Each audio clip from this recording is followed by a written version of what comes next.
What is up, everyone? Welcome back to our channel. Welcome back to TechMan. If you've forgotten your Apple account password, don't worry. This guide will walk you through the steps to reset your password using iPhone or another trusted device. Following the steps will help you regain access to your account quickly and securely. Let's open settings on your iPhone. Tap on your name at the top of the screen. Select Password and Security. Tap on Change Password.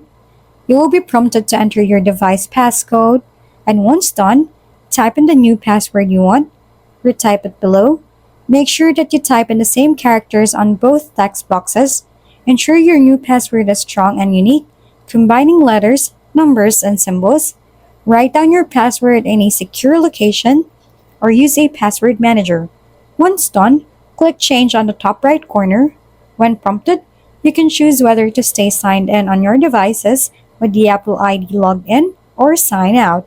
If you don't have access to your iPhone, you can reset your password through the Apple ID website.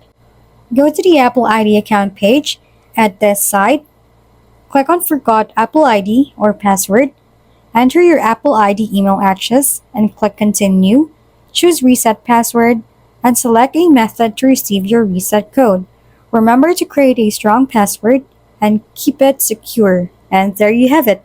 Regaining access to your Apple account after forgetting your password is straightforward. You can reset your password using your iPhone, the Apple ID website, or another trusted device. If we've been helpful, kindly give us a thumbs up. And don't forget to hit the subscribe and bell button for more contents. For any questions and suggestions, comment down below.